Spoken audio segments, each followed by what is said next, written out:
main campus students recording yesterday. I had a class with them, I think, on Tuesday. I shared it on your site to give you preparation content before we meet to discuss the same. So I presume that our class today will be a bit more active than we've had it in the past. I'm still working on the in-class unannounced exercise that you did the last time. I'll feedback when grading is done. Do you have any questions from previous engagements that you want clarification on? Please, this is the time to do that. You can raise your hand. Let's clarify those quickly and then move on to today's content. Any questions?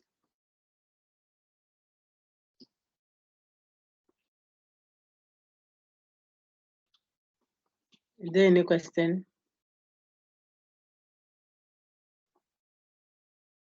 Okay, so we got to, let me get it from the class. Where did we get to the last time? Last week, we didn't interact much. We just went straight to some online assessment. But where did we get to last week, the previous week, in terms of content?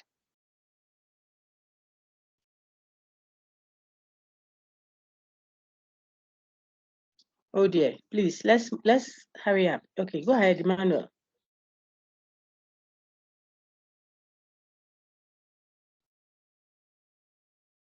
Emmanuel, please go ahead, you're muted.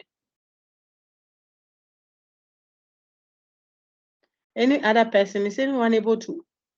I don't want to be the one telling you. So let us know where you believe we have reached in terms of our content delivery, and then we take it up from there quickly. Abigail Afo, where have we reached in our discussions, please?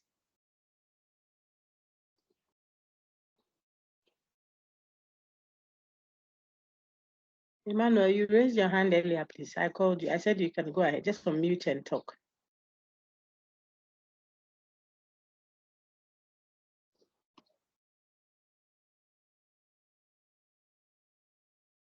Jude, go ahead.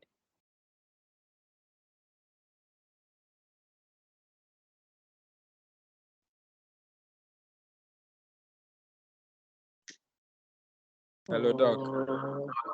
Go ahead, sir. Go ahead. Okay, Doc, please, we treated deductive thesis and innate knowledge thesis. I think we are yet to touch more on the innate concept. So it's left with innate concept, I think. Thank you. Anyone has a different view?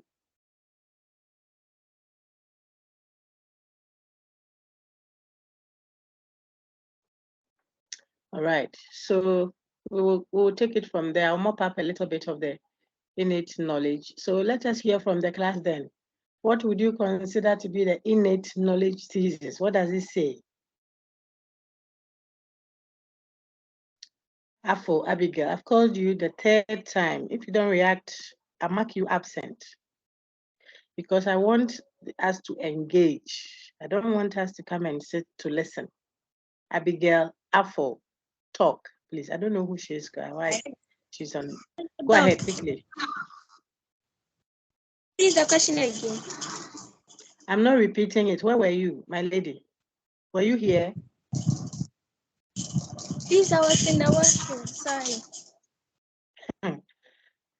I said, what did we study about innate knowledge thesis? What did we say the innate knowledge thesis of rationalism is? That's where we are, please.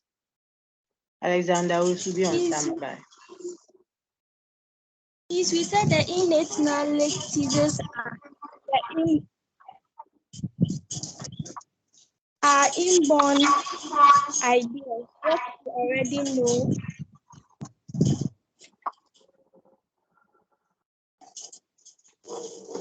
Hello, Doc. Have you finished, Abigail Afo? Yeah. No, please. I'm listening. If you are not done, I'm listening. Go ahead. Yes, please. Please, we said the innate knowledge thesis. They are inborn knowledge. And then there are claims that we have of some things as part of our rational nature. Okay, thank you. That's a good effort. Alexander, who should top up? When you hear innate knowledge thesis in rationalism, the word thesis itself should say so much. So please continue for us. What did we say the innate knowledge thesis is? Alexander, thank you, Abigail. All right. Okay. So, madam, we say it is when we arise from the intellect or the constitution of our mind. Like what we think, we don't need to pay more attention than like reasoning to arise on something. Our intellect that will tell us what we are ought to do. Okay, thank you. The point about innateness is very important. Otherwise, we'll confuse it with intuition, deduction, thesis. Angelina Iguaze, I hope I pronounce your name, otherwise Aguaze. Go ahead, Angelina. Explain the innate knowledge thesis of rationalism.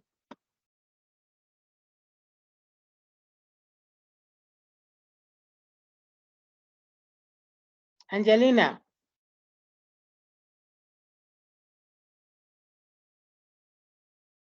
We are waiting, please. I'm patiently waiting for you today to respond. Everyone will talk. Is Angelina absent?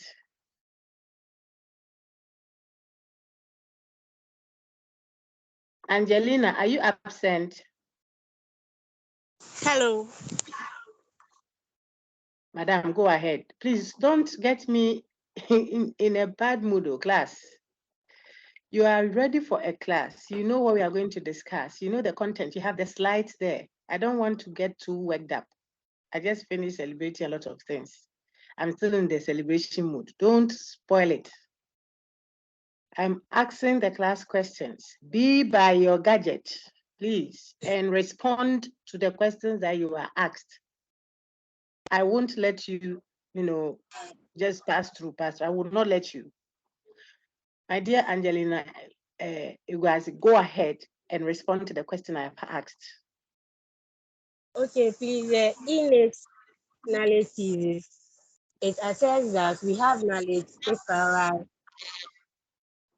as part of our rational nature.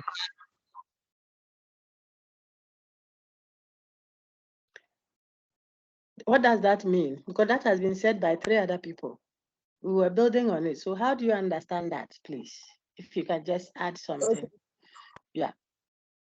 To my understanding, it means that the knowledge we know as part of our rational being is inborn, meaning we know that before we were born.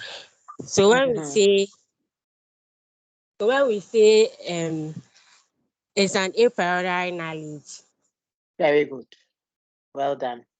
Why are you not talking? You know this thing. You are not saying it. We are recording. It's as if the people don't know the thing, but you know it. So let's have that posture. Okay, it helps you. All right. Let me take Bernard Park. All the hands up. Let it be there. I've seen you. I'll call you. Okay, but I'm trying to regulate the class in a way that will elicit feedback. So when I say anybody wants to react, you keep the hand up. This hand will not pay me when it is still up for a long time. Let it be there if you have something to say. Park, go ahead. What would you want to add? Yes, please. The innate knowledge thesis that we have studied. So that when we do the concept, then it's clearer and we are done. Go ahead. So, Doc, the innate knowledge, like she said, is an inborn knowledge. It's like it is part of our being. It is knowledge we already know. There's no need That's to Legacy. It's knowledge we already know. Knowledge we already know. I think you want to say is knowledge we already have. Go ahead. knowledge we already have without going through any experience. Very good. Okay. So if we tie that in with what others have said, then this is that view of rationalism. It's a thesis. So it is that view of rationalism that claims that we have certain knowledge as part of our rational nature already inborn in us. And so we do not do anything about it before we get to know it. We already know. that kind of knowledge. You see, we already have that kind of knowledge, I should say, just by virtue of our rational nature, knowledge, not concept, not ideas, but a corpus. A knowledge means proposition, statement, full claims that can be either true or false. We have such knowledge claims. Not all knowledge necessarily, you see, but at least there are certain claims, there are certain truths, there are certain propositions, there are certain assertions. That's what we mean by knowledge. There are certain corpus of claims that we have already inborn in us as rational human beings. We have that knowledge already as part of our nature. Such knowledge includes what and what and what. I have stressed knowledge, statement, assertion, and so on, because that is where you can distinguish innate knowledge thesis from innate concept thesis. One is knowledge, claims, truths, assertions, expressions that can be true or false, corpus of them, not just a concept like the idea of God, not just a concept like the idea of the good, justice, what have you. These are concepts. They are not making a claim. They are just terms or ideas or concepts for some rationalists. And so, Jude, I'm building on what we have done already now. They would think of innate concept thesis rather, not innate knowledge. They would not say that we know, for example, that. Give me some of the innate knowledge claims that some rationalists hold on to, the statements that are supposedly known innately, the claims, the knowledge, the assertions. Put up your hand if you want to react to that. I'll call you. I won't take only one hand. No. Otherwise, you will do an unannounced immediately. Innate knowledge, knowledge that you already know, have. We have gone through those slides. When we looked at the rationalist thesis generally, we showed you some claims that are supposedly known innately. Anaya, your boy, say, go ahead. Thank you, Jude and Emmanuel. I saw your answer. Okay, Doc, with the innate knowledge, we give an example like the Akan proverb. We always say that is an example of the innate knowledge. Thank you very much. So nobody teaches the child who God is or who the supreme being is. That is a claim, it's a statement. In other words, God exists, if you want to speak the English versions of them. What's another one you can talk of? So this is a statement of knowledge. It's something that can be true of. It's not just the idea of God, the idea of the good, the idea of that one. You haven't stated anything. You just believe that there are concepts that we already have in our mind: justice, equality, perfection. Like Plato would say, these are ideas. They're not necessarily making statements or claims or assertions or knowledge. They're not necessarily claims of knowledge. But your friend has just given an instance of a claim, something that is supposedly known, knowledge. That what? The child already has knowledge of who God is. You don't teach the child that. And this one, the child knows necessarily. You may want to give an innate concept rendition of it. So give me another one that makes a claim of knowledge. I'm asking the class. People, quickly. Gifty, go ahead. It's mine to even a question. Okay, I'll take your question in a minute. Please let the class. I'll take your question. Okay, hold on for a minute. Let me get feedback from the class. Any other knowledge claim, in other words, a claim that is assumed to be known innately, according to the rationalists we've studied so far. Why are there only 3 hands? Okay, excuse me. Let me pick who else? Boachi Asari, or say. Where's the other half of the class?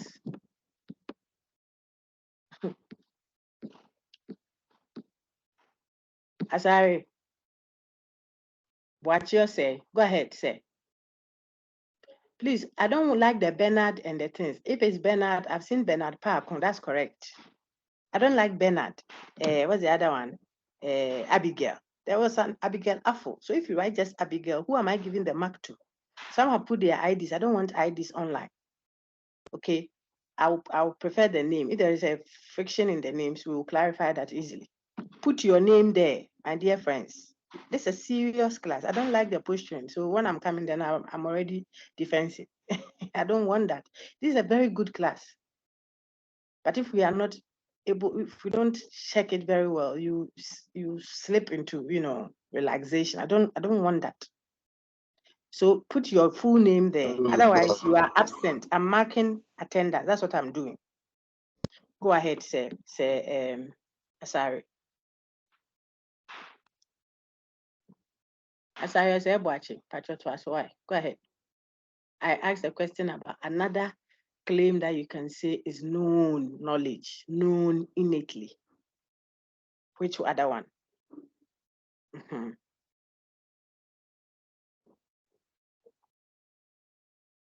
Are you there, sir?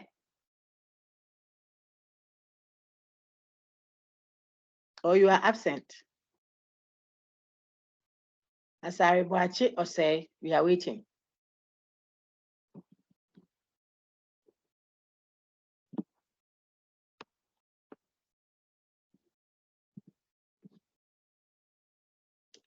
Asari Boachi or say.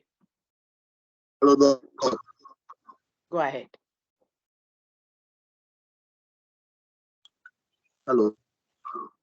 We can hear you, sir. Go ahead. We can hear you, or I can hear you, so go ahead.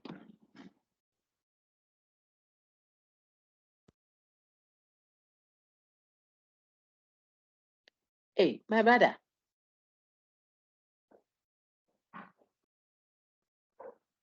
Asari Boachi or say.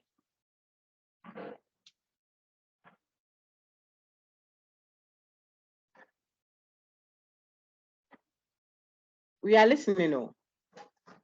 I'm patiently waiting. You see that I'm not going ahead. If I wanted to move on, I would have moved on already. You have to respond to the question. So please do. One other, claim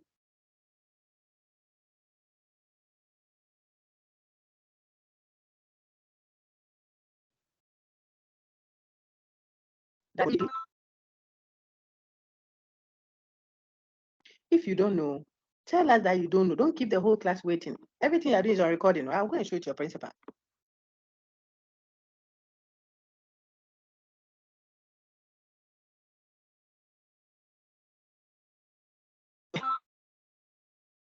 Anything, anywhere. You just have to react to the question that has been asked. Then we move on. And I'm waiting. Asari Boachi say.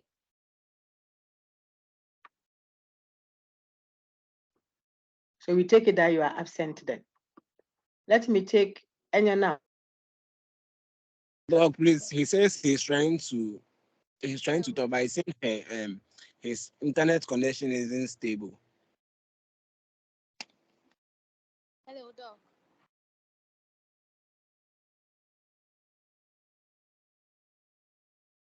So with the innate knowledge, you made a claim that Jesus' death, he knew he was going to die before coming to earth. So it was before he was born, he knew his purpose. He knew one day he's going to die and save us all. So that's my example.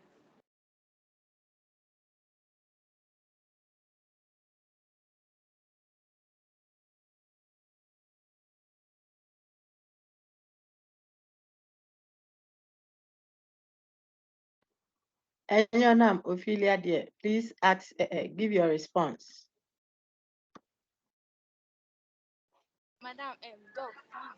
I was saying with the example of the innate knowledge. Speak up just a little bit more so that we can hear you. Speak up, okay? Mm-hmm.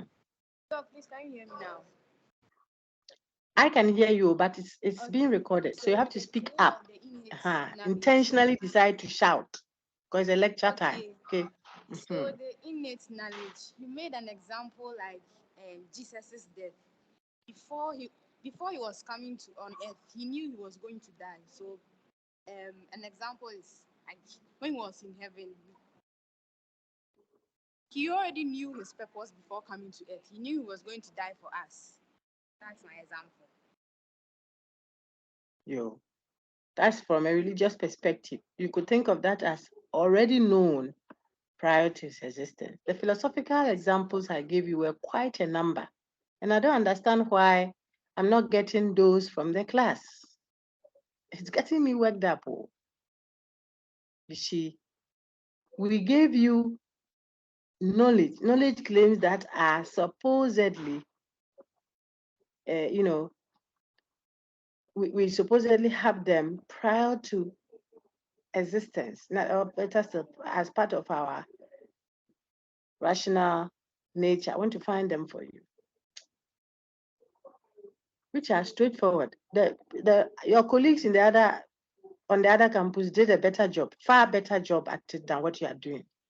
And I have to tell you the truth as it is. That's why I'm behaving that way. You have to sit up. I want you to do well. I'm going to your course site to show you what is there. This is your course site on Sakai. I'm projecting my Sakai, so go there and look at it. Philosophy there, if you do that, you won't be happy. It's not a lecture and it's not a course. It's a posturing. You can't have a certain posture when you do philo. Now, what we did innate intuition deduction. Where is it? We did intuition deduction. I'm going to the previous slide.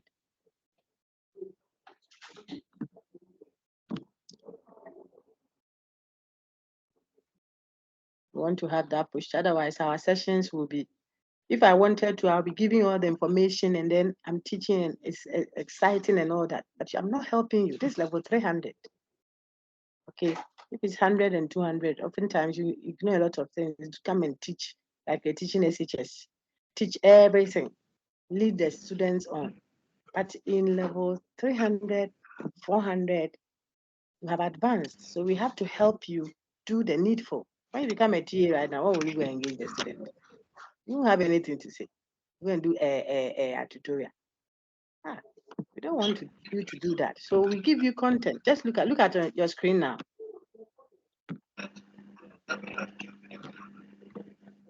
Let's have someone read this. Emmanuel Tibila, please read that for me. Peter, can you hear me? Can hear you clearly, sir. Okay. Some rationalists take mathematics to be knowable by intuition or deduction. For example, 2 plus 5 equals to 10 or 7. For others, ethical should fall in this category. It is wrong to kill humans indiscriminately. Emmanuel, give me a minute. I want to check where the noisy background is from. Okay, so when I muted you, it's gone down. So maybe it's your background. Just be stable a little for me, okay, sir? I'll allow your mic now. You may unmute and read now, Emmanuel. Please, I think there is a block factory, so the noise is a lot. Don't worry. You are doing your best, so go ahead. I just think that next time you shouldn't be at the block factory when there's class. Go ahead. The house is close to your block factory. You have to find a place. Me, if I tell you, sometimes because people are pounding their food in the compound, I go to my bedroom, some corner under some, so that because it is not your fault that some people are pounding food. I shouldn't disturb you with that. You see that. Anyway, let's go on. Go ahead. Okay. Some rationalists take mathematics to be knowable by intuition or deduction, like 2 plus 5 equals 7. For others, ethical truth fall in this category. It is wrong to kill humans indiscriminately. Some include metaphysical claims, like God exists, we have free will, our mind and body are distinct substances. Every event must have a cause. Very good. Now, to the whole class now. Thank you, Emmanuel. These are examples of truths, like knowledge, if you like, assertions, claims that are supposedly known a priori. They are known independently of experience. Okay, these are examples. What distinguishes intuition deduction thesis from innate knowledge thesis and subsequently innate knowledge thesis, innate concept thesis is just how we come to know these.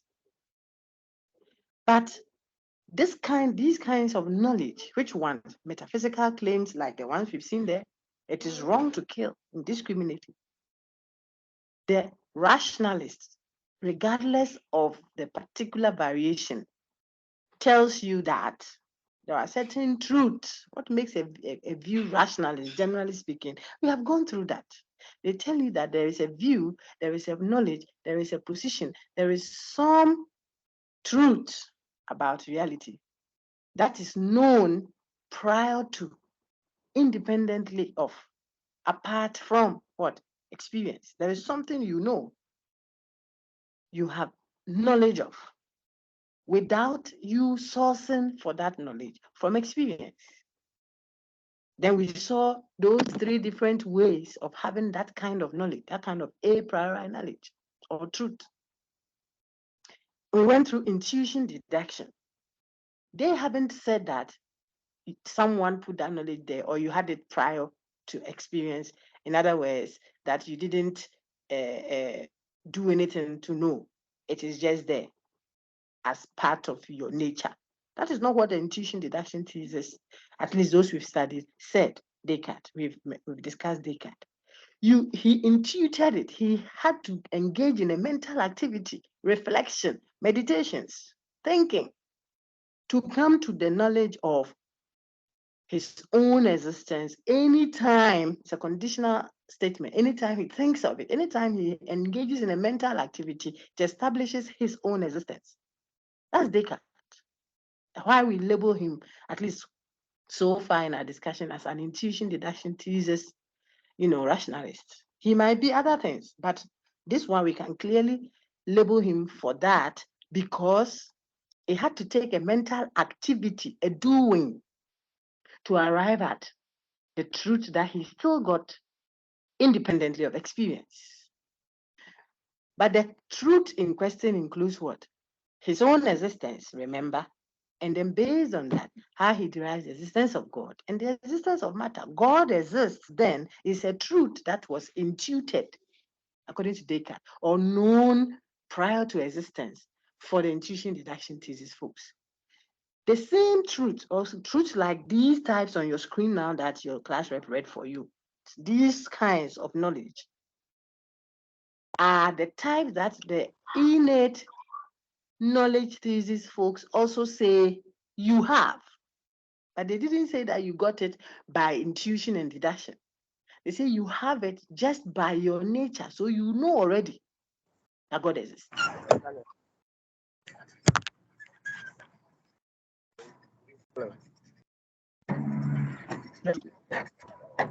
Already, that blah, blah, blah. All these examples there are the range of truths or knowledge or claims that are supposedly known by a rational being, not a chair, not a table, maybe even not a monkey, because rationality or rationalism, look at the assessment, the group work I've given you. Rationalism is supposed, the rational is supposed to describe a certain group of beings that Plato thinks are human persons are those that can be rational. So it's part of what you are as a human being, a rational human being. Those are the truths there. Then I even went further because we are discussing. So you open their understanding. For the Western thinking, epistemologists who may not even consider these other options, we have more reasons, more examples to buttress the supposed innateness of some of our claims. We have it in our customs. I say our here referring to non-Western thought. So I appealed to Shebre, reincarnation, my discussions with you. Go and play the videos back, you see. I even went into certain religious settings. I used the Jesus example I can use some people who believe that someone like some renowned fetish person, before he came, his destiny was already inscribed somewhere. So he knows that he will be this and this and this, and he will not live beyond so and so and so. And therefore, he has so and so and so time to do so and so and so. That's knowledge. It was an additional credit that I added. That's what Madame Ophelia just referenced. That I even showed you. And because the religious, beliefs are very pronounced, and people are very attached to it, it makes the impact that you need. Look at the number of people who are Christian. Then the one that they call an icon that they look out for is a typical example. He expresses knowledge, not just concepts of good, bad, wrong. No, he knew who would betray him. I give you those instances. Even before he was born. Unless you don't believe the scripture, which is another issue. So the scripture, those who believe it, we are talking about them. The same way we may not believe in those who say shebre or nkrabia, that's destiny. Or Olu, I want to say it in the Nigerian, the girl who was doing the Nigerian paper, she said Oludumare or something. You have to go and see him. And so there is the one that is the creator, and then there's the one that is the one that bundles your destiny and you carries you carry it from him. Pre-existence is what we are talking about. Before you come. I may not believe in all of those, but it is a belief system held by people that can ground, just like rationalism and empiricism are people's belief system. They believe that we get knowledge from mind, or someone to might say this is useless. We get from the Holy Spirit. How do you? So it's not what someone believes, but examples to show innateness, inbornness that you already know. It is part of you. So the person is driving and knows that it is not accident that will kill me on this earth. Perhaps because there comes the other one I brought in, because I have been in the world before. If you believe in that, then you know already certain things. So you are just coming to continue something you started and didn't finish. I shall be back, sort of. So those were additional from religious perspectives, traditional religion, if you like, Christian religions. I used, illustrations. People say, we are going to bath off his bad omen because it is in Krabia, it is in his shebre. Some today say, no, this is not part of his destiny. He's not supposed to be this. Someone has done it. So they can go and wash it and clean it. How did they know the destiny? It is already known. People have forgotten. You say, oh, but that's so weird. Well, that's what Plato says. You already know something. Knowledge is already there. When you were coming into the world, and last week, I think I jokingly, no, not last week, the week before, or somewhere, I've discussed that with you. You forgot because of the trauma of birth, says Plato. So you already know good, bad, wrong. Those ones are concepts, Jude, and the class. So you see how I'm interspersing the innate knowledge with innate concept, because it's not anything new. It's just what the subject matter is that differs. For innate knowledge, it is a corpus, a claim, a statement of fact, or more statements of fact. So something that can be true or false, an assertion, a claim, a statement, knowledge. But if you describe the innate concept thesis, then it will be that school of thought in rationalism that says, we already had knowledge of certain concept, not specifically a whole claim of truth, like God exists, when anything that happens must have been caused. Your friend read them, look on your screen, they are still there. Or ethics, it is wrong to kill indiscriminately, or mathematical truth. Or what's the other one? God exists, that we have free will is a necessity, because denying that we have free will is itself a claim of free will, and all those things. These are knowledge claims. They state something that can be true or false. But innate concept will just be, you'll be arguing that people by their rational nature already have, why do you say already? Because innate, it's an innate thesis. But this particular one is the innate concept. So they already had the idea of, say, God. Not necessarily they know that he exists, or not necessarily they know that everything that happens must have a cause. Something must bring about something. Or that they know that it is wrong to kill people indiscriminately. That's a statement. It's a knowledge corpus.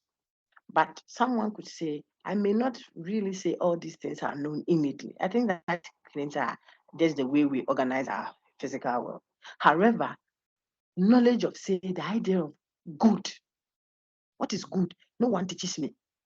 I have a conception of it. How did I have it? Well, I'm a human being, so I can, by my nature, know what good is, what bad is, what justice is, what beauty is.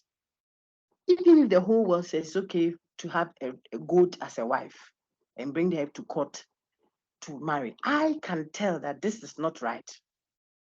How do I know that? By my being. And this is the appeal made by certain rationalists like Plato, that I don't have to tell you that this one you are doing is wrong. This one that when we enter the maternity ward, we know who is man and who is woman, because we are all one. Washroom, I'm going to change my something at the end of the month. You say you two, you can come there because after all, there is no barrier. Everybody may sanction it, I think. But perhaps, check my language, perhaps if we were to appeal to this idea, the idea of innateness, then we may say that no, but you already know the idea of human beingness, the idea of what? Femaleness, the idea of maleness, and so on and so forth. These are ideas, concepts. If you turn it around, someone too could argue that because we already know, if we are not careful, this we already know thing may let people be overly, they will suppress us, they will push people and dominate others in the name of we already know what is right. Meanwhile, perhaps what he or she is claiming to be the right thing is infringing on other people's rights. So that is when the debate and the discussions begin. But the concept proper, innate concept is, it says, we have knowledge of certain concepts prior to existence. What you see on your screen are claims, statements. God exists. I think, therefore I am, I exist. Everything that happens must have been caused. If something didn't bring it about, how will it come? So whatever happens may have, I say may have, must have been caused by something or someone. Will you ever harvest? Unless something goes into the soil, there won't be a tree coming out. If you didn't insult the guy, he wouldn't have slapped you. If you studied, then you would pass. If you get busy at night or in the day or whatever, then you get triplets. You go to the ATM machine, you punch in the password correctly, then the money will come out. Everything that happens must have a cause. This is the principle of causality. It's a claim. It's not just a concept. It's saying something, knowledge. Okay, before we even go into the extreme and very substantive ones that say, I know that I am born to be this and that and that and that, and this thing can't kill me. And so this, how did you know? They told me, because I could have forgotten.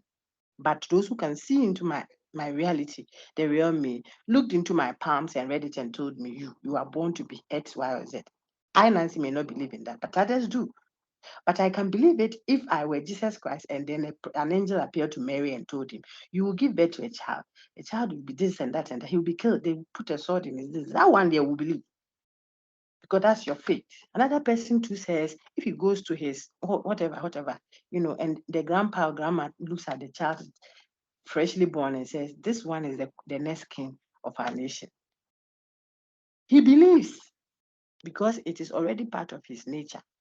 He said, oh, but why should someone tell? Plato says, you too, you have forgotten the real meaning, the real nature of good, justice, what have you. When you encounter an appearance of it, then it helps you remember. So where is the difference? Ultimately, the innateness, inbornness. And so when you see a beautiful lady too, it will click with what you already know. And that's what Plato calls knowledge as recollection. I want you to please be a bit more engaged in your content and link it so that we can progress, not fast, but progress well. We'll know that, okay, so now we have covered grounds on how distinguish rationalists' views from empiricist view, generally speaking. And then now we take the rationalist view proper, we can distinguish one from the other, at least the three that we have identified, and for which reason we call it so. And then we can now move on to a contextualized study of these theses, looking at specific authors. Then we can now relate it to practicality, how the thesis of rationalism reflects and can impact everyday life. That's the essence of philosophy. If not, we are just busy for nothing. Right. So that is what I wanted to share. Emmanuel Boassa has showed it. Gift, you may now ask your question. I see Ophelia's hand. I think Ophelia reacted to the earlier concern, and Jude's hand as well. If there are questions, I'll take them. Go ahead, Gift. Thank you. But I think going forward, taking from what you've said so far, I've even been answered. Initially, I was going Okay, to ask if innate knowledge has to do with biological factors, but I think I'm okay now. it's clearer now. Okay, excellent. Let's move on now. So the innate knowledge that Jude says we went through last week, I will just make sure I've summed up because my questions are all set for all the preliminary discussions up to about week 7. They're all set already. Hello. I only want to, yes, please. Is there a question? Yeah, question. Go ahead, sir. Hello, Doc. Go Okay, ahead, sir. so Go ahead. I want to, Doc, I want to cite this example for innate knowledge thesis. Yeah, if actually it falls in line No problem. with Go ahead. innate knowledge thesis about let me say the expression of emotions.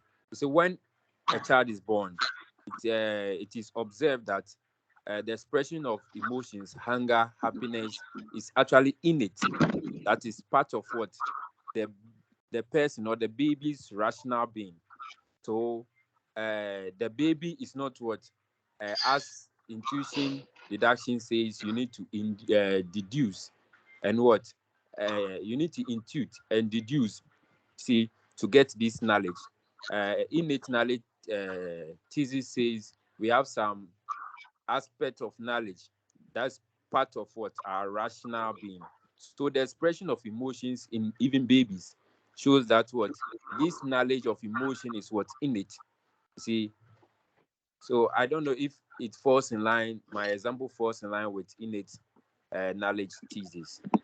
Okay, very thoughtful of you. Except that you'll be surprised that even the empiricist can react to what you said and tell you that it doesn't have to be innate. We don't have to say it's just part of our rational being because goats babies also cry and drink, and they are not rational. I don't know if you see the point. Yeah, I do. Uh-huh. So not to refute it, but just so that you are aware that if you weren't making a case for innateness, whether innate thesis or innate concept, and you argued from this line, it can hit a straw man. The person can tell you, well, I accept all of this, and I'm not even Christian. Using our illustration from day one, I'm not even rationalist, but I can agree with this. That giving there is good. I don't have to be Christian to give. it is what any religious person would do. The empiricist would tell you goats and birds and fishes, and you can go on and on and on. Feed their young. Have you seen a mother chicken with the chicks after them? Charlie, if you are not careful, you are in trouble. A dog that has given birth fresh, they feed their youngs. These youngs ask for food. When they drop blood, they are looking for breast. It doesn't mean they have any knowledge innately. Otherwise, then the innate knowledge and innate concept is rendered useless because they said it is as a result of our rational nature. And that is supposed to be something that distinguishes the human being from others. So empiricists like Locke will tell you that even in the tummy, while the child is in the tummy, the child picks ideas through experience. When you do empiricism, you see, picks ideas from experience. Hears daddy shout at mommy, hears language, feeds on mommy's food that is coming, so knows that we eat. So all these are supposedly gathered by sensation. It doesn't have to be in it. So you reflect on that until then and see how you react. You're going to look at, and I'll give it as a reading assignment and grade it. Then we can come and discuss John Locke's reaction. This is a seminal text. I mean, you can't say you've done philosophy and not know that. Locke and his empiricist friends react to the idea of innateness, that an idea is inborn. prior to experience, they tell you there is nothing.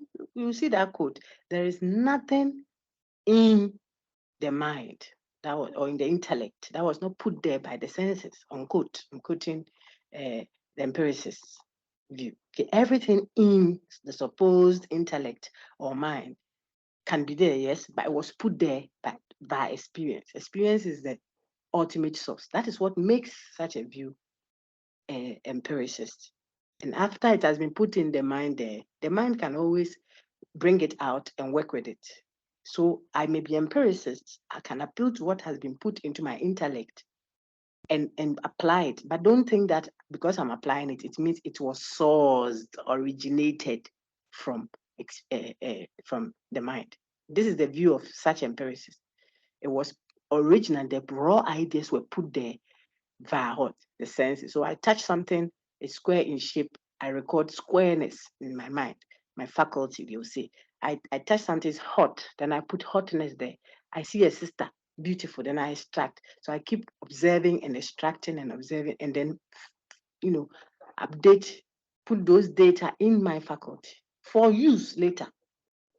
Even as it is in my faculty, I can connect them and say, so square often comes with table, and table often comes with the shape this and that. So I can do a connection of those raw ideas in my mind. That mental activity is acceptable, but the raw data, says such an empiricist, came from the senses. You see how I've rendered empiricism as if I'm defending empiricism. That's how a thinker must behave. You put the person's view well. Then if you still are able to critique it, then it means that what you are saying is stronger, not when you make the view very weak. So the empiricist hasn't said necessarily that we don't have any role for mental activity. But the contention is that raw material, so for the child to ask for food or hear or talk or consider what is right or wrong, etc., is always sourced from experience. That is what their reaction will be. And I will ask you, and I want you to read around that. What issue John Locke and empiricists like him have with innate knowledge thesis? Or the idea of innateness, inbornness. What is their contention with it? And how does John Locke especially critique Plato on that? Okay, you will see the argument from children, the argument of the idiot, the universality of ideas being doubted, that what is right in one state may not be right in another. And then the idea that people can impose their views and dominate others are all arguments that are being made. Now, when you finish bringing them up, bring it up very well, make the empiricist view strong to show what the problem could be against Plato, and then look at how rationalists like Plato can defend each one of them, if he can at all. And then you will know that you really have a good grasp of the rationalist thesis and the empiricist reaction to it. So that would be my reaction to it. You may think around it for future emphasis when you are engaging them. So we have done the current slide. I don't know how I projected this again. I think I used it to make a point. We are on now by our rational nature on the screen. That's where we see the aspect of our nature as rational. Yes, please. Please, I can't see your screen, so I can't raise my hand. I want to ask if this also falls in line. When an infant is able to suck the mother's breast without he or she being taught how to suck the breast, it's also an example of innate knowledge. I told you that the goat also does that. Is the goat rational to have innate ideas? That's what I've been saying. I was reacting to your friend. This is the same thing.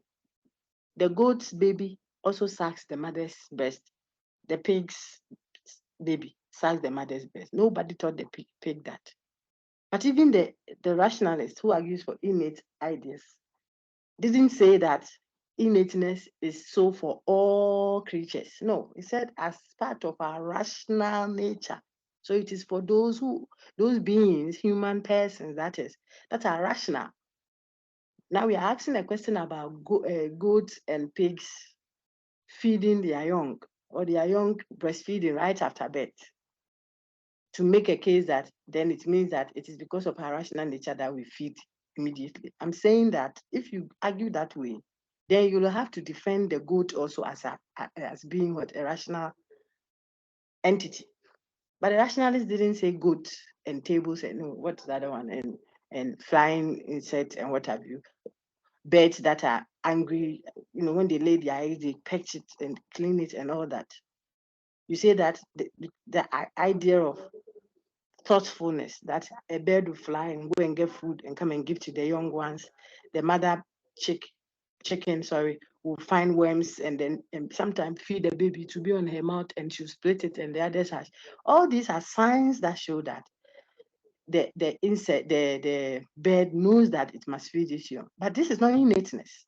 If not, then you are saying that those who are arguing for innate ideas, like Plato and the others, are saying that even birds have innate ideas. They didn't say that. It is for rational beings. So that's my reaction. And your question is just like what Jude asked. Very important question. But if you, yeah, exactly. If you easily relate it to innateness, then you reduce the very important argument that the rationalist is making to emptiness. Now, every being that expresses a sense of consciousness about what? Something which can easily be explained away physiologically. It can be a physiological, from the word physics, the physical. Like the baby in the tummy is feeding on the mother. It's not an idea that is there. So he can hear language, he can feel, touch, taste. When daddy go and get a rascal that has been slapping the mommy, that impact is what the child. So the child knows pain, can hear sound, what have you. This is the argument of the empiricist, even in the tummy, before he or she is born. It's not so she got that knowledge from what? Experience, the five senses, hearing, touching, but that is rubbing mommy's tummy all the time and saying, that is my boy. My child will be this and that, and the child will hear it and grow knowing that he has that. So the child will come out asking for food because it's a physiological thing and not any knowledge that is in the mind. That can be a good defense by the empiricist. How will you counter that? That is where someone might, I don't want to give you all my answers, or I don't want to do all the work for you like that. But think about it. When the child came into the world, 1 year, 2 years, he will be jumping around all over the place naked, until at a certain stage, when they say auntie is coming, then and she's bathing outside, then she'll cover certain places. I said it when we started engaged. She'll be covering certain places. Why? Two ways of explaining it, both ways, whether rationalist or empiricist. The rationalist will say now what she had forgotten, the knowledge of it is already inscribed there, but she has forgotten because of the trauma of birth. When she now starts remembering, when she sees an instance of it, she will remember that, it's not good to expose yourself like that. Maturity. When maturity sets in, people come to terms with what they already know. So the lesser the view coming from the senses, the more clear your view about the real things. That can be Plato's response. The empiricists like Locke could say that, you see, we told you all this while. There's nothing already imprinted in people's minds from birth. No. It is society that has made the child feel that she should cover up some places. If we were in the jungle, where will you cover? It is the particular place they find themselves that defines right and wrong to them. They didn't know anything already about what is right to do or what is wrong to do. Two extreme explanations. Then you, as a philosopher, have to react. Did we know already? So if society says you can kill your mother and cut her into pieces and eat because there is no food, even if it is sanctioned legally, does it necessarily mean it is right? This is the question. Because Plato says you would have to appeal to a higher standard that is already known to you, already innately born with it. You already know that this is wrong. That is where we appeal to, says these folks, to revise what society has defined. Otherwise, how would we ever revise or reform our cultural even universal laws. We think that it's okay to dump our rubbish from our nation to another nation in the name of aid. And it has become normal. Societies all over the world has accepted it. But some way, somehow, we are able to revise it. This is not acceptable. What do we appeal to? If it is society that we are appealing to, society changes its laws, its posturing, its viewpoint. What do we appeal to? That is when Plato will tell you, we already know. So the better view of reality we have, the easier we are able to change the status quo. It is just a matter of looking within and reflecting and taking away all this flesh, the corruption from the senses. You would have a better view of what justice should be, not what justice is. So you are looking for the essence of a word. That is what climbing out of the cave is, level 100. As you reflect and ask questions and review, you see that perhaps we are wrong about this, our notion of what development should be, which has made societies so divided, so disadvantaged. Some call themselves, we have finished developing, developed. Others are still developing. By whose standards? Who is defining that? If critical thinkers and philosophical minds like yours and mine were asking pertinent questions, we may be able to rise out of the cave one after the other and bring the light outside of the cave to the cave scenario and tell the boss in the cave down there that you are just a master of not. I don't want to use in the land of, that's a figurative expression because of our special student, but you are champion down there because we haven't seen the reality. That's the job of thinkers like you and I. That's why you won't get funding. You get funding for certain aids and what have you, jumping around every day remaining in the cave, but funding that will make you think and bring liberation, enlightenment. You see the words I'm using? Remember the world of appearance and the world of forms. That will clarify and show people that, after all, maybe this is not just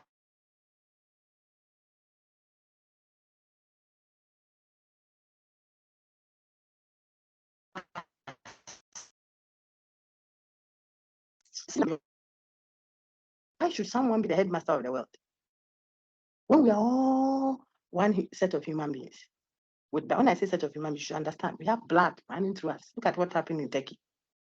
Does religion matter? Does culture matter? When you see a child that has been left unaided, look at the sharp pain we are all feeling out here, generally speaking. Are they our relatives? No. Directly, no. But you are human. So when there's injustice, you can feel it, whether you are in Fancheneko in Ghana or you are in so-and-so in Afghanistan or you are so-and-so. But you can't make this argument strongly unless there's a certain degree of uniformity that comes from where? Innateness. The thing is already there. If you're a human being, you know. So don't tell me that me, our state, we think that what we are doing is right. We have to fight for ourselves. Then you throw bomb and go and blast other people. The other person too throws the bomb, and then others are mediating, bringing bombs to support who is right. When you know, says Plato, you know that you cannot kill indiscriminately, regardless. It might have been in self-defense. You say, oh, but hey, if I will sit down, you know that this have electrified your house. Some innocent person passing by who admires the building and the decorations, so I can touch it and die. You say, hey, I have to protect myself. You know. So innateness, the ideas, the concept has a place, but perhaps someone too can exploit that and be doing the wrong thing in the name of we all know when we don't know anything. So that debate is the practicality of it. We can get into that. Let's roll back to what we are discussing so far and make sure we finish the substantive content, unless there's another question. Thank you, my lady. Any other question, please? Right, so on my screen, you see the innate knowledge thing that as by our rational nature is what we have seen there, often triggered, of course, by what?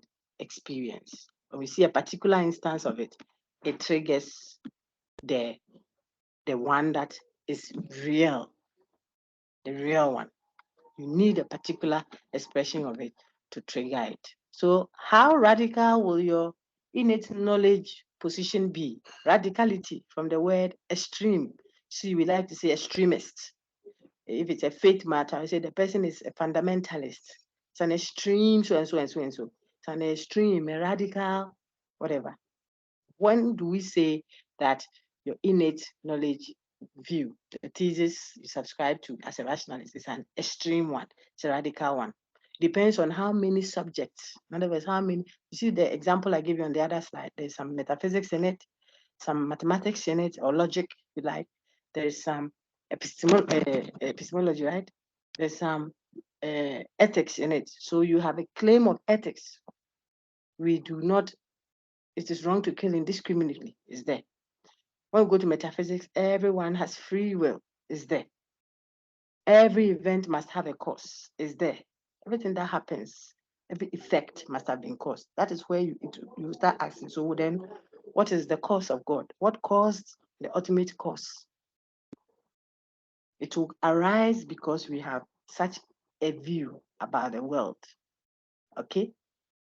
Everything that happens must have been caused. That's metaphysical and so on. So the number of subjects, in other words, the number of areas where you have such claims from, if there are many of them, look on your screen, the more subjects you include within the range of that thesis, not just the number of the subject, but how controversial those claims are, will make you what? A radical innate knowledge thesis rationalist.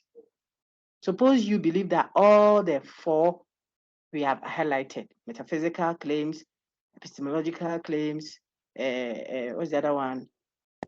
Ethical claims, mathematical, logical claims, these are all known innately. And it is not just the extreme ones that you will have to let it be known innately, like the existence of God. Nobody knows whether God is brushing his teeth right now or her teeth. I say her because you believe we're both made in his image. So is he brushing his teeth? Did he go for naming ceremony or this? That is a very strange concept. It is not easily reachable via experience. So if you make that one known innately, it will not be controversial. Take note. Because we can't explain the concept of God via our experience. The day we are able to do that, God will not be God. Those of you who are religious like me, the day you are able to finish explaining everything about the being of God, if there can ever be that day, he will no longer be God.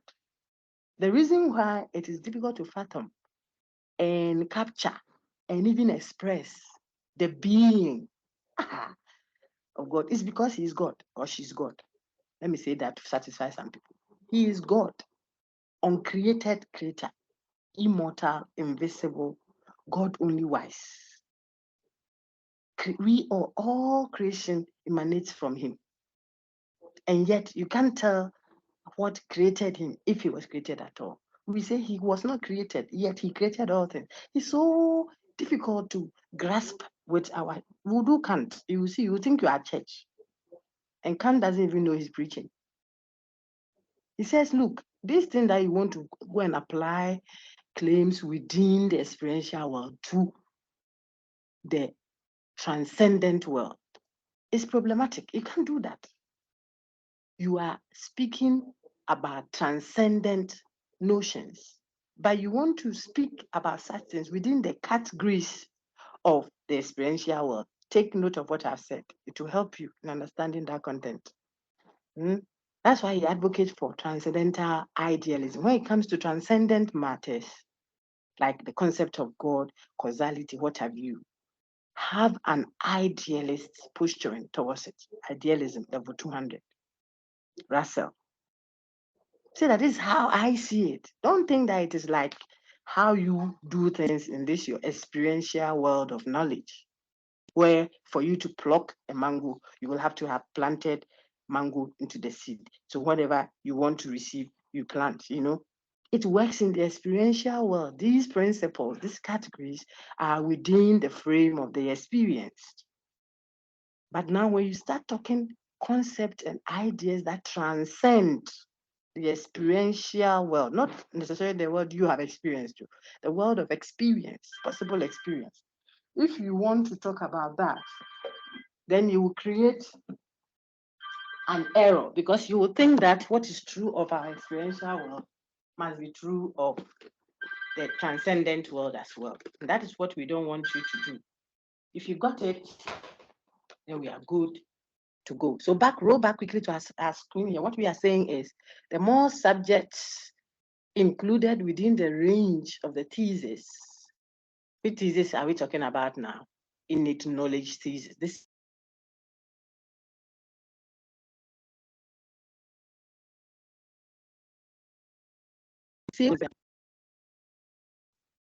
the more you put so many subjects, metaphysical notions, ethical ones, so all of them into this frame, you say that, oh, we know all of this innately. The more of them you have, and the more controversial they are. So the idea of God may not be one of the controversial ones. Who argue?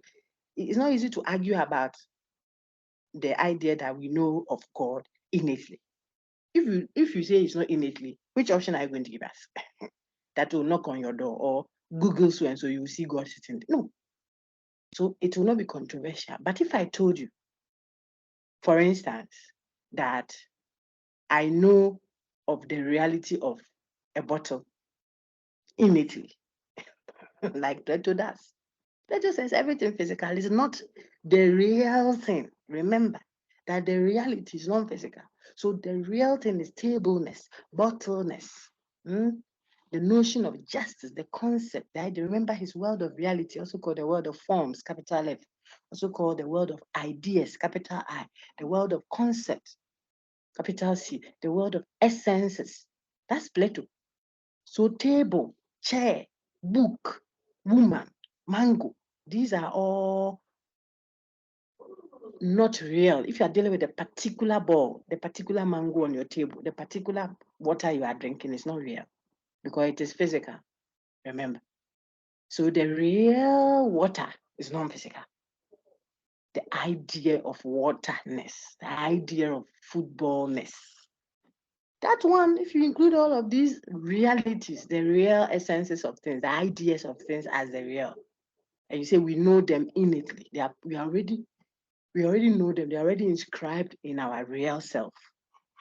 You will see that people will turn and look at you. It makes you a very radical rationalist, for example. Now I've answered all my questions because these are controversial. If I'm thirsty and I drink water, I say I'm drinking only the particular the particular expression of water, not the real water.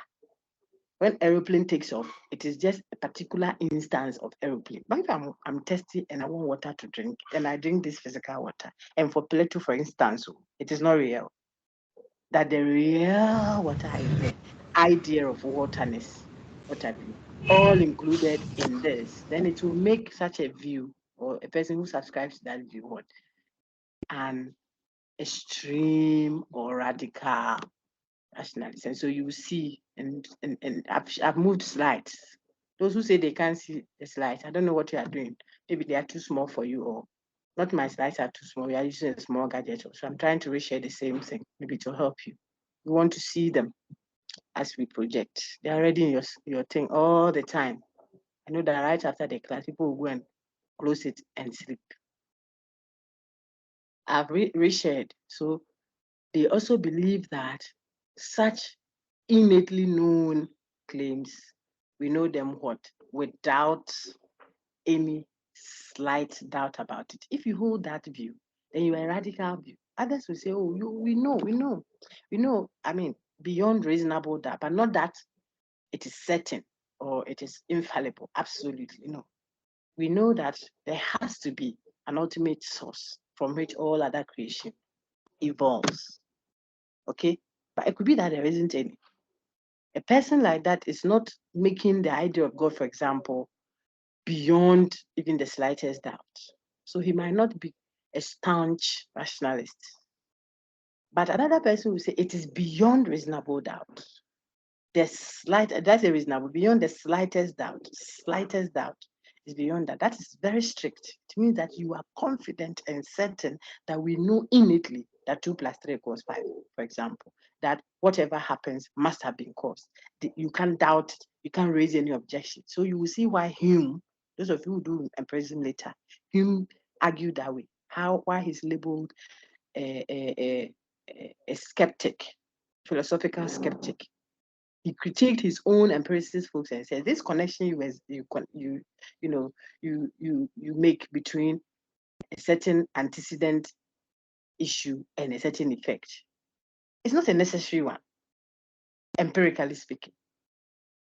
That I had grown.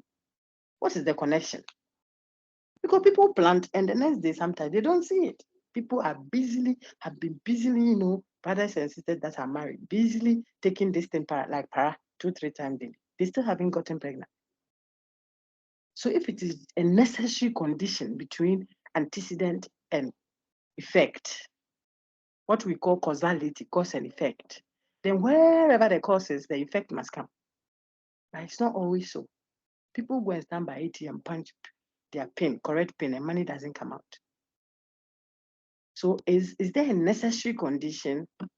Hume, empirically speaking, that is, Hume trying to be a very consistent empiricist, then has to be skeptical. Even the notion of causality and substance and the others. I'm trying to show you how you can be rationalist, if you like, and still not a strict one or a radical one, because you allow some laxity when it comes to the views you hold on to as what known innately. For example, you say, yes, we know it innately, but it may not be certainly the case. We just accept it as what reasonably the case. Another person might say, no, we know it without any doubt. And so that can define the level of radicalism or moderacy that we will associate with your view. Very good. I want someone to read what is on the screen so I can also breathe a little. Anybody, quickly. The recording I shared with you yesterday, please put up your hand if you want to read. I want to know the person. I'm rewarding marks for that. If you read, you played the recording I sent you yesterday, I told you take particular note of the discussion on skepticism in the recording I shared with you. Take particular note of that. Common sense skepticism, what's the other one? Philosophical skepticism, and the absolute skepticism. The absolute skeptic's view cannot be defended for the reasons I have given in that recording. You will answer questions on it. So I want you to take note of it, and I've said it again. It's the same thing. Nobody gave me that. It's a presentation I did. I put it in the recording I've shared with you. If you have questions, bring on it. Go ahead, Richard Fusuano. Please read what you see on your screen for me. Thank you. Roxy, be on standby. I saw all of your hands. I'll take them. Very good. Go ahead, sir. Innate concept theory. 1. Claims that we have some of the concepts, into bracket ideas, we employ in a particular subject area as part of our rational nature. 2. Some of our concepts or ideas are not gained from experience. 3. Hence, experience may trigger a process by which they are brought to consciousness. Experience does not provide a concept or determine the information they contain. Very good. I'll project the next one. Innate concept theory. Continued. Yeah. Some suggest that innate knowledge theory entails innate concept theory. That is, a particular instance of knowledge can only be innate if the concepts that are contained in the known proposition are also innate. Others disagree. Can I have any one of you explain what you see on your screen that your friend just read? Explanation. Like, what do you make of what he just read? So I see Victoria Kapui's hand, I see Florencia, I see Roxy Nedujima, and I see Richard, who is reading now. I suppose you all wanted to read, but can I have a reaction to what Richard just read on the current slide? He's making a claim, just a point of note for us. So I want to make sure you have it. Any one of you wants to answer that? Roxanne, do you want to take that up?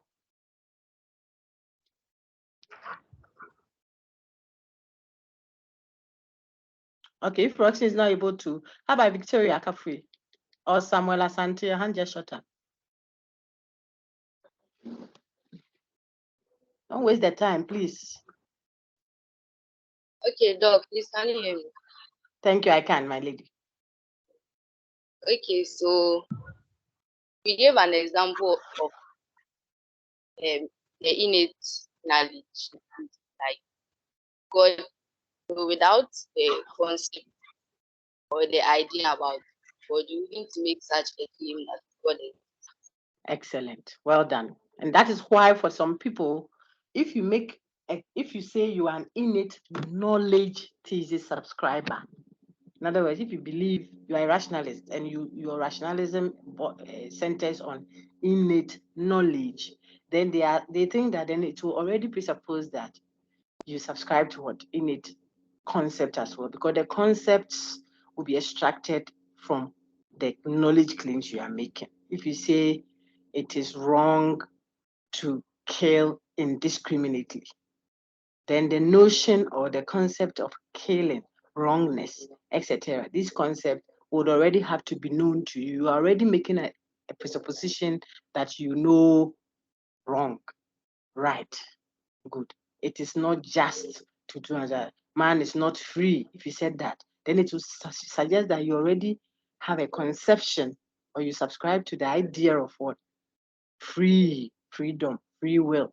If I said God exists, then I like your friend beautifully did, Victoria said, then it means that I already have a conception in its concept of what God is before I can even make a knowledge claim about that God. And so some would say that so far as you subscribe to innate knowledge thesis, that will already entail innate concept thesis. That is why they would want to put them together. But others disagree. And it is important as a philosophical mind to know that. Thank you, Vicky. Now I will take, Big Boss, please read this. Can I have Roxanne? Roxanne, read. Your hand shut up. Thank you, Richard. Roxanne can read now. Emmanuel will be on standby. Go ahead. Innate concept thesis continues. The content and strength of the innate concept thesis varies with the concept claimed to be innate.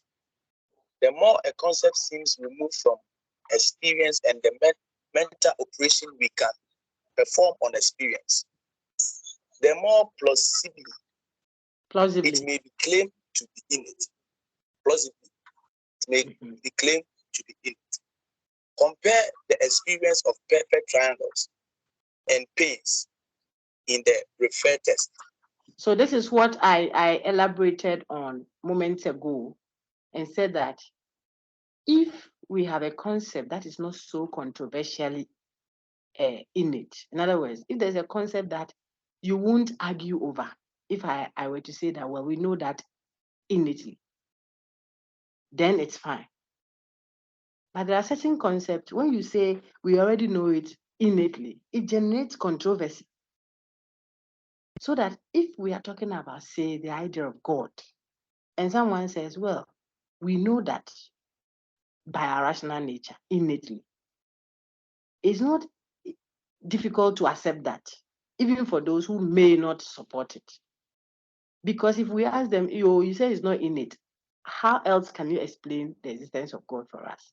They won't have options. Take note.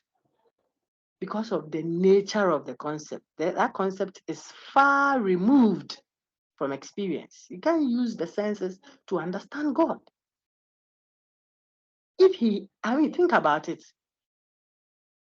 Even if God had gray hair, how gray would it be now? Because I nearly said the guy, forgive me, Papa. The person, the being, is difficult to explain. Whether he's one or he's 1,000 in 1, or even if he's lying down, where will he lie? Before he created the world, if he did. Now, I'm not speaking faith, I want to speak philosophy. So that we are able to ask the questions dispassionately. But we know where we stand in our various faiths. Where was he before he created? He's everywhere at once. He's good, all powerful, and yet there's so much that experience, the five senses, cannot help us to explain. Not just experience. Suppose we want to relegate it to our mental operations to help us reflect. After all, Descartes said, I think, therefore I am. After some further reflection and thinking through, Descartes came to the knowledge of certainty. People, if we relegate it to mental operations, we are not careful, we get mad. It doesn't help to explain the uncreated creator. I've gone on ahead and explained so. Creator that is not created. Where was he before creation began? If he was at all. If he wasn't, then what existed? I mean, can you see what is going on? So, but yet it makes a lot of philosophical meaning. Don't go religious, to have to assume that there had to be an ultimate source from which every other thing evolved. If you say it evolved from a boom, well, the boom is my God. What caused the boom? If you say everything evolved from nothingness, what caused the nothingness? Because everything that is happening must have been caused. Even if it happened from nothingness, what is nothingness and how did it begin? So you will see that you struggle for such a concept to lay it at a specific thing, and that is philosophically humbling. It's not arrogant. For us to now come and think, and when we are doing our politics, our economics, our what have you, there is always that humbling that for every event, there must be a code. There must be something that we don't know. Even in our scientific search, before we come and say you can't give birth, or you can't do this, or this can't happen, we are sober and we'd rather have the posturing of question asking. I'm saying that, so the more a concept seems removed from experience and mental operations that we can perform on experience, that means that concept doesn't come to us through mental operations. Neither does it come to our five senses. When we place such a concept as what? Known innately. We just know it. It looks like we can't explain how we know it. Experience doesn't help us. Our mental operations don't either. But we know. Then it will make sense plausible and correct, defensible, so to speak. It is more defensible then to put such concept into what? Innateness. I mean, you think about it.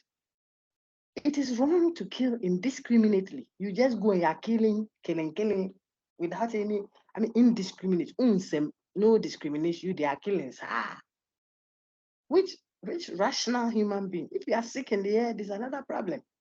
But which society, which entity, which church, which culture will say whatever definition of uniformity you appeal to? Church, society, nation, belief will say that we value and cherish indiscriminate killing. Killing is us, like just killing. Will we even continue as this? Remember our discussions topic, I think level 100 and 200, when we did relativism, what have you. So there has to be a certain necessity in the truth that what? It is wrong to kill indiscriminately. But where do we source it from? This one may not be as removed from experience as the idea of God. That is why others may have an alternative way of explaining that concept. Some will say it's just a matter of observation. Human society will go extinct if we did that. So he or she may not necessarily appeal to innateness to ground that. That's the point. But when it comes to concepts like God, I've shown you that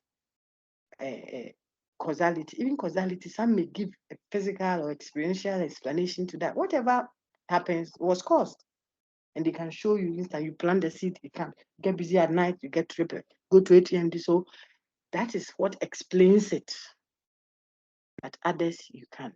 So the more a concept is removed, I'm showing you how you can have an innate concept thesis that is not as radical and it is easily acceptable from the one that is highly controversial and so will make you a staunch, unnecessarily extremist innate concept thesis holder.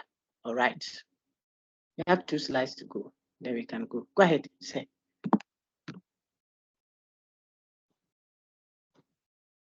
Please read, sir. The indispensability of reason thesis. This thesis is not necessary to the rationalist thesis, but generally adopted by rationalists. It claims that experience cannot provide what we gain from reason.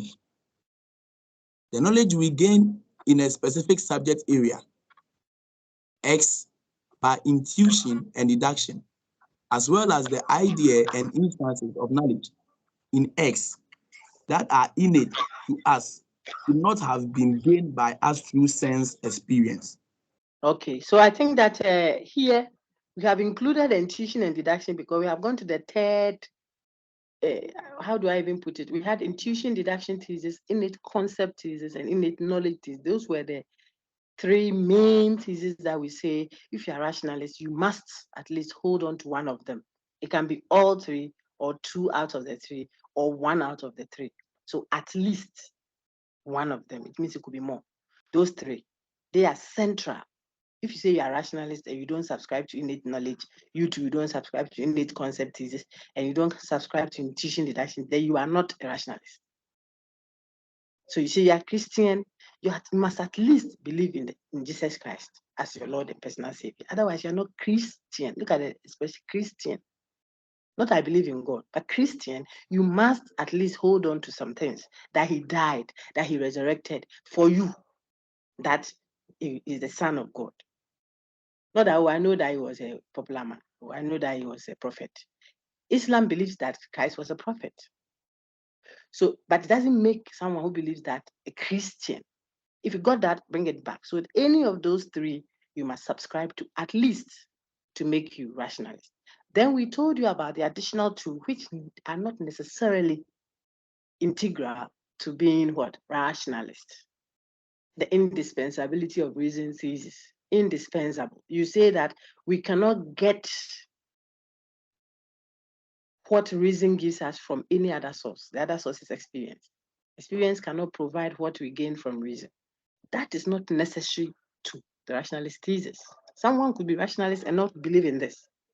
Why? Because the person may believe that experience, which is the senses, can also give us what reason gives, but I choose the one that reason gives over this.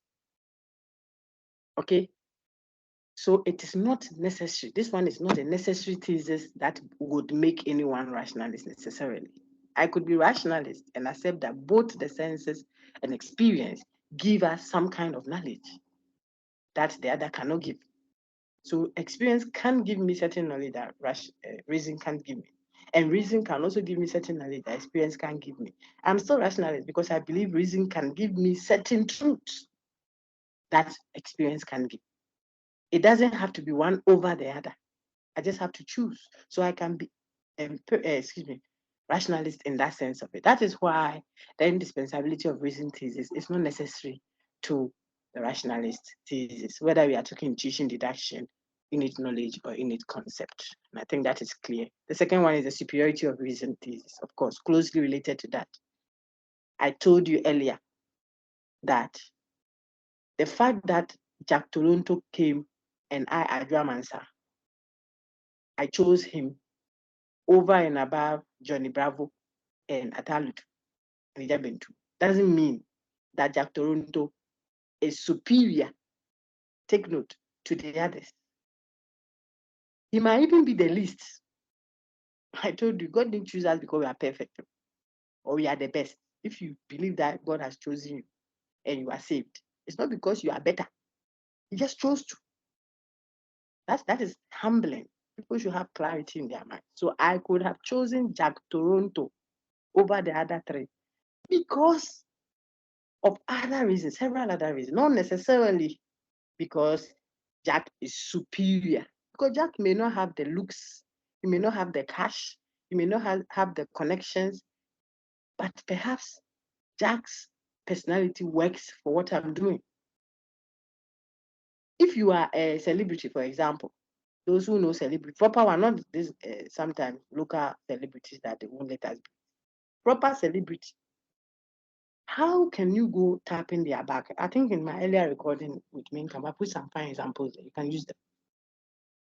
When you're walking on the street, can you be doing certain things? You can't do it. The man is maybe a prophet or some big man, be international, bishop or something. How can you, even if you give a peg to him at the mall or something, you're in trouble. It becomes news. You can't eat your wachi. You want the local wachi. You sit there, the feeling of it is different from all this designer food that is in it there. You can't hear the perfume scent. So sometimes just because of that, sister will say, look, I want someone that I can feel comfortable. We can, what's your expression?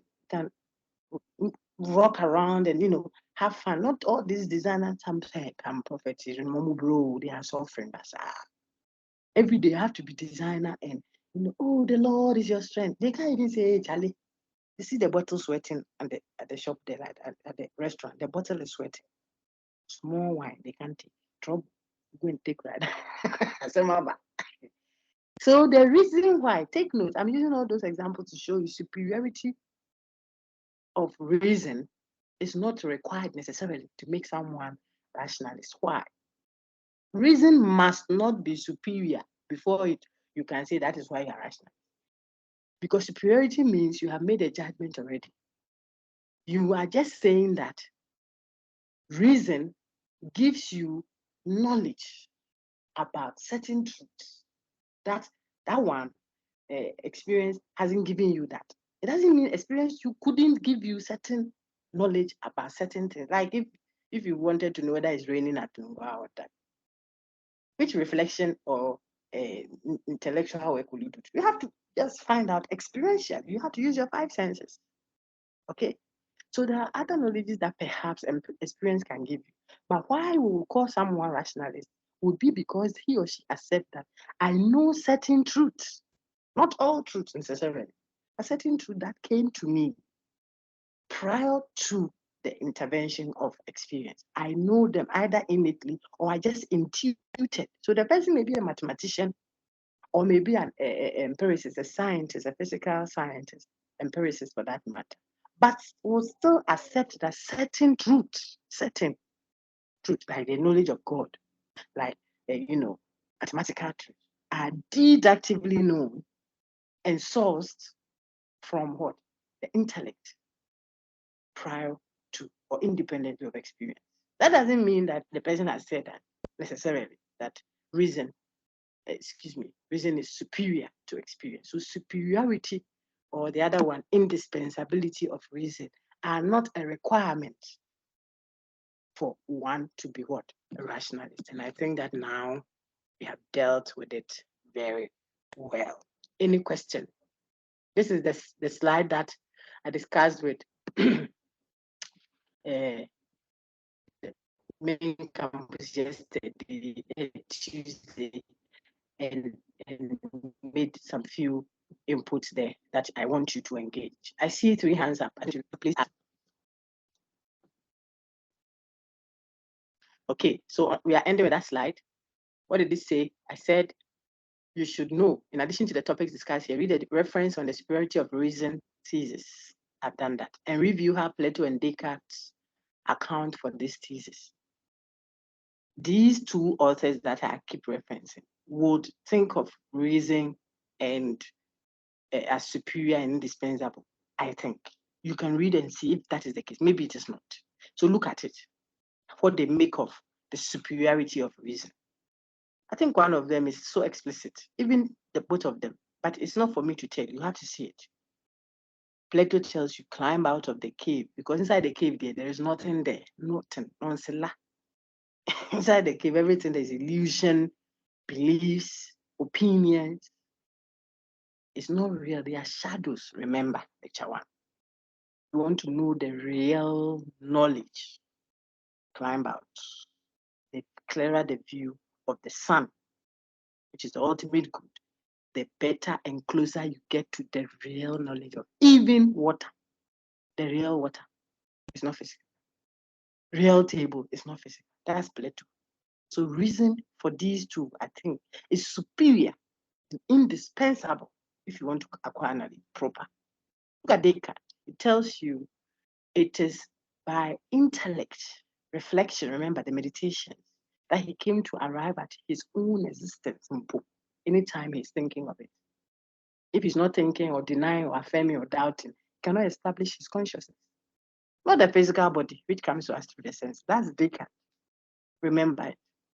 So if you see the way they are arguing their rationalist position, you can see some intuition deduction for some, you can see innateness, what have you. Some are not explicit about it, it's implied and all that. You should be able to tease, what is the expression? Tease those out. Tease those out. Okay. The second question, or if you like reflection prompt, is do you see why most rationalists will have to be committed to a denial of skepticism of a kind? I've done a full exposition of that in the recording sent to you. No one was talking, just like we are quiet. I spoke throughout to help students because I know that they won't read it. And I have set questions there.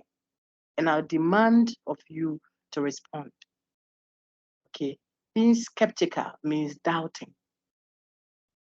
There are 3 ways of doubting, at least identified in our studies. Everybody doubts. Everybody expresses skepticism. Before you sit down, you hold a chair to make sure it's okay, and you sit. When you buy a shoe, you fit it to see. Why do you fit? Because I doubt it's possible that you go, it doesn't fit. When they give you water in a glass in some area, we've gone for research, you look at the area, but you will look at the cup and look inside before you drink. It's expression of doubt. Hey, are you sure doc says the eye is coming tomorrow? Why are you saying, are you sure?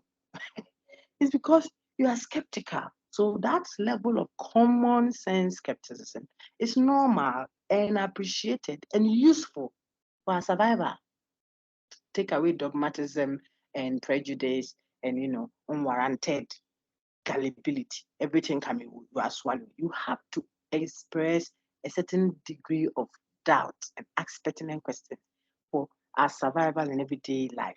That is common sense doubt, which everyone must have. You are walking on the street, someone, hey, hello, madam, dark, around 9:30 or something. Someone say, hey, is that you? You have to be careful. Don't say, oh, trust people. Human beings, don't. You have to have a certain degree of what? Skepticism. It's okay. A toast of it won't hurt. That's common sense skepticism, and we all do have them. So I've given instances. Then there is a higher level of doubt, skepticism about what we claim we know. Which one is that? The philosophical one, where we ask deeper questions about what is obviously accepted. We've done this in earlier levels. The philosophical questions about it. Could it be that Major Mahama has been wrongly killed? We saw Nyantechi hand over money. Could it be that it wasn't? We are seeing what supposedly is obvious, but we are asking the deeper question of could it be? Shouldn't it be? Would we have been? Should we share our national resources the way we are doing? Should justice be treating everyone equally, or it should be equitable? What if man is not free after all? Is there life after death? Because if there is, then I want to be careful how I'll be accountable. If there's nothing left, perhaps we should feel free. People who are now then perhaps nothing else beyond that. And so on and so forth. These questions express a certain level of doubt, skepticism, which is not the common sense one. Why? Because it asks questions of what we would normally have taken for granted to be true. We critique those to raise deeper questions so that the assumptions, the presuppositions we hold can be queried. Because our assumptions may be wrong, after all. When we are doing that, we are expressing philosophical skepticism. Then there's the third one, which is extreme skepticism. The label proper is absolute skepticism, absolute doubt. Absolute. What does it say in simple terms? That view says we cannot know anything. We can't know anything. We can't even know anything. I didn't say we take note of the words I've used by philosopher. I didn't say we don't know everything. That's true. That's not controversial. I didn't say we can't know everything. That's also not controversial. Take note. Because you can't know everything. When were you born and when will you die? But if I say we cannot know any, cannot and any, that one, the very language of it will negate that statement. And so to help you people in my elaboration, I said, if I entered a class and I wanted to know if those at the back can hear me or can't hear me, you see, I'll say, those at the back, can you hear me? And then those at the back will shout, no, madam, sometimes. And I'll know that they can hear me and I'll continue. Because if you can't hear me, then you shouldn't be able to respond. That's the sign. Ukwanansi wants to be smart in the story my daddy told me. All of that is in there.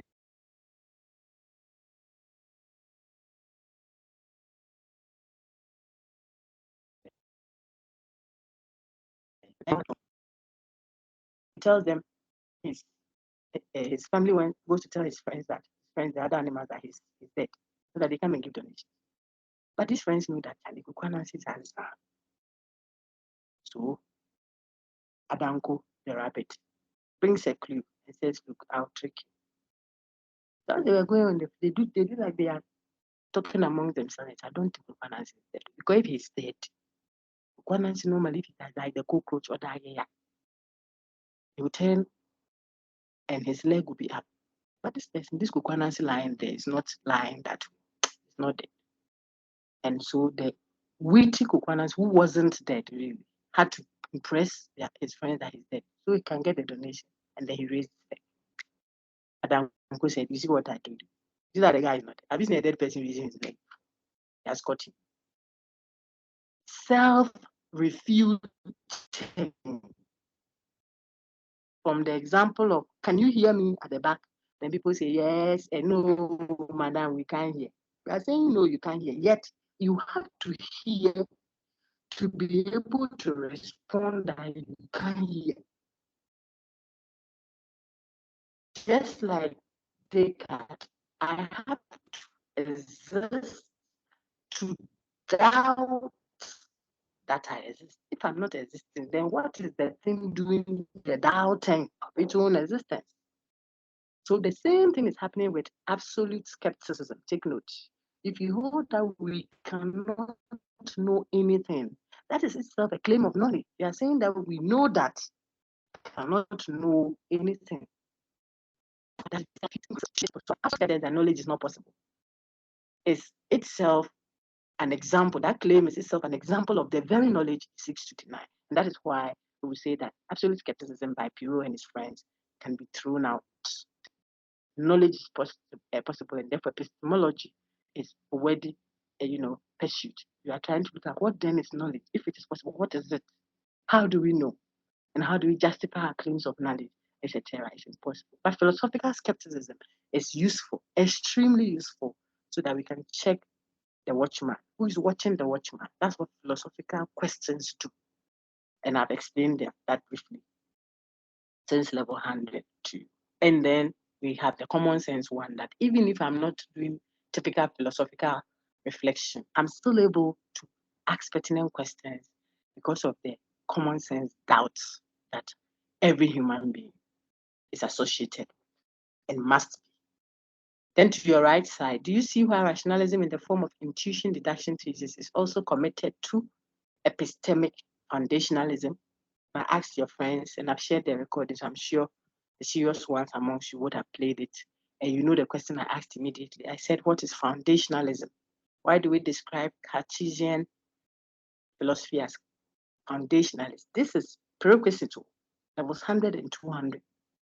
So I expect that you know I taught you by the grace of God. So I know that I told you that Descartes' method, when he did his meditation, we did his meditations 1 and 2, was to look for what? One truth that he can establish with certainty to only serve as what? A foundation, the grounds on which to build his whole epistemology. He's looking for one thing he can know for certain. And then that one will be his foundation. And if you know what foundations are, then you will be careful. When they say pray against the foundations in your home, or altars, some call it altars, the grounds. Charlie, if the foundation is strong, whatever you build on it will stand. But if the foundation is weak, build and build and build skyscraper. It's just a matter of a cough. Everything will come down. You can build out to tertiary and become everything in the world. One little tiny shift of the block in the family line like this will push everything down. Foundations are strong. They got set up to get a very good foundation, certainty, what he can know for certain. Then he will now bring in all other knowledge to rest on it. God looked for a foundation for the people that he wants to call his own. Took his own son and slashed him like that and used it to lay the foundation of the earth. For the foundations of this earth. Somebody say, hey, mommy, yes. For the foundations of this earth, the lamb was slain. That is the sacrifice God made to build his, if you like, his business, his wealth. You can't take it from him. He used the sun, and now the sun is sitting in glory. So what am I saying with all this thing? Descartes used a foundationalist approach, the Archimedes principle, geometry, the method of geometry. So far as the compass is fixed here, when you draw the circle around it, wherever the pencil moves, the distance from the middle to the circle will be the same, 5 centimeters radius. Fixed, Archimedes, a fixed point. So he was looking for a place that is secured, a truth that is secured, knowledge that is fixed. As soon as that is sorted, you will be able to build all other knowledge on it. If it goes and doesn't work, you just have to clean what has been added, but the grounds on which he's standing is secure. Now, if you are an intuition deduction thesis thinker, you would have to be somewhat committed to epistemic, from the word epistemology, foundationalism. You will have to hold on to the view that when it comes to knowing knowledge, epistemology, there has to be a given foundation on which all other truths stand. Intuition, deduction. I'm sure you'll be able to elaborate on that, just in case I asked you any question. Next week we are discussing Plato's Rationalism. This is not lecture 3 for us. This is about lecture 5. Any question? Read Plato. If you contact your TA Mohammed, I have given him, I think I gave the contact of that gentleman who used to do the readings compilation for you, because I didn't want to instigate it or, spearhead it this time because of all the requirement on it. But if from now onwards you will have to then contact T. Mohammed, or one of you can organize it, your class rep can get in touch, and then you get that compilation for yourself for your reading. But the readings are all seminar texts. Read Plato's Rationalism. When we meet, God willing, next week, you are telling me things that you find in Plato, his philosophy, that makes him rationalist. I'm not coming to tell you that. If you don't, I won't stress much on that. We'll just move on to Descartes. If you don't know, we'll move on. I mean, that's all. Because that is the posturing, okay, so that you will be committed to reading. It's easily accessible and you can do it. The very final thing, unless there's a question, I'm looking out for a hand, I don't see any, is this is the 5th week. Next week is the 6th week. After the 6th week, we are done with the arrangement we have for online, first 6 weeks online. The second week will be in person. I want to get it from the class. This is 54 people currently online, maybe more, because some may be sharing gadgets. Let's agree on how we want to proceed after the 6th week. Are we doing in person? If we want to go in person, okay, let me do the other. If we want to continue online for the next half, please put up your hand. It is on record. I want it to be on recording, and then I'll give you time also to reflect. We want us to continue online for the next, I think we have 5 weeks or so left. If we finish next week, we'll have 5 weeks left. Put up your hand now. I don't want side, issues. Then they are telling me at the side, look, the in-person, it doesn't do blah, blah, blah. I don't want me. Either way, I'm okay. In fact, if you ask me, I even prefer the online to the in-person because of the stress at the centers, at your place there. But it's not a decision I make alone. We are serving you, we have to benefit. So if you want us to to continue with the online for the next half, raise up your hand. Okay, I see 24 so far. I am not done yet. So I want to know. Please, Let's finish our voting. Who is talking? Doc, please, me. I can't raise my hand because I can't see your screen. But I want to tell you, I'm part of those that are option for online. But you can't see screen, and yet you're online, Auntie. Why can't you see the screen? I don't understand. I don't know. Today, it's only today that I'm experiencing it. So, my dear, but there are 28 hands up. I'm not contending. I'm not disagreeing with you. When you say you can't see the screen, I don't. Do you have a lot of screens on your gadget? Are you using a laptop? It's only connecting that I'm seeing. Hey, I say me there. They have to pray too. I can't see the screen. But there are 28 people who can see, I suppose, because their hands are up. Anyway, I don't know how to explain that. Please, there are 54 people signed up. Take myself and maybe your TA out. We have to vote. Because if not, we are supposed to come in person, I will come. I've been teaching at City Campus all this while, I'll come. But if I come and you're not present, you will not take my exam. You won't. I will write and ask all of you out. And then those who actually engage the content are those who go and sit and write, because the university has rules. I don't want students come in and then maybe because of how their posture was, they are not doing well, and it's as if you have to let them pass. No. So we will continue the session, but it has to be one that works for, especially the city folks, most of you who are not on campus then, not on your campus there. If you have to come there for lectures, the stress you go through and all that, let us know. I see 29 hands out of 52 currently. And 2 people say they can't see screen. I heard they are for online. What about there? Okay, so thank you. Let's take the other option. Okay, now I'm 30 out of the 53 currently signed up. Now, how about those who would want us to go in person? Because if I say people should drop their hands, it will take a while. So if you want us to go in person, it helps if you just unmute your mic and say in person, and then it's sorted. I was trying to raise a poll on Sakai, but some will say they are not on Sakai or they can't see it. Then that one will delay us. Think about it and let your your class rep say Emmanuel Boassa. He says you meet for the other core subject, moral philosophy, in the course of the week. When you meet, finalize. That's why I put it on recording. Finalize and give me feedback. As for next week, we will still meet online to finish our first 6 weeks online. And then you will be ready for your interim assessment.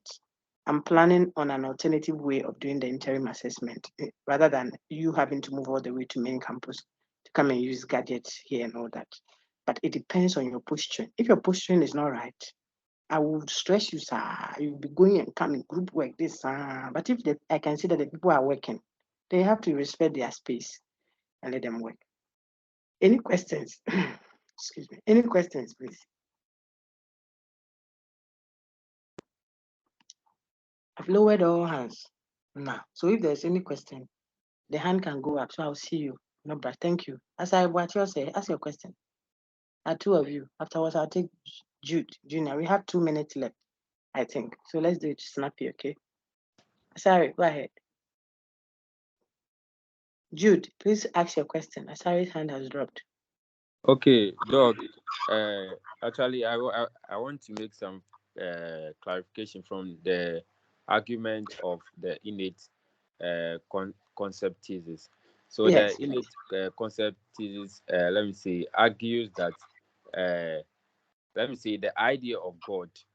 See, you have to have the idea of God before you know who God is. So here we can see the concept has precedence over the innate concept thesis. Argues that what the innate concept has what precedence over the innate knowledge before you because you need to have the knowledge, the idea of God before you will know, you will have the knowledge of what who God is. So the innate knowledge thesis is actually what let me say arguing that without the knowledge or the concept of God, I don't think we will know who God is. So the concept has what? Your point precedence is made over. now, Jude. Yes, thank you very much. The point is made. So listen, the reason why others disagree is because they can have or they can subscribe to innate concept thesis. And the concept they have in question is not making any claim of knowledge. You see that they can subscribe to a certain knowledge of a concept prior to existence. The concept may not be God, may not be mathematical truth and what have you. It might be the concept of being. And so this person will be an innate concept thesis person who has not made any claim to any knowledge. So it will be a distinct view from innate concept, from innate knowledge thesis. That simply means it is not everyone who subscribes to innate concept thesis that has also made any claim of knowledge, so that you go and say that their claim of innate knowledge presupposes the claim of innate concept. There are others, it is only a certain concept that is not connected to any of your knowledge things that he subscribes to. So he can still hold on to his innate concept thesis as a distinct view from innate knowledge thesis. Okay, so it is where I am an innate concept thesis holder, or I subscribe to that view, and I also make a claim of knowledge as innateness, that you can tell me that before I subscribe to innate knowledge, I would already have subscribed to innate concept. Okay, but I could be an innate concept thesis person because of the concept that I believe we know, like being, like nothingness. I can believe that nothingness is innately known. And I haven't talked about God exists or everything that happens must have a cause or man has free will. For you to come and tell me that before I would say everything has a cause, I would already have understood causality.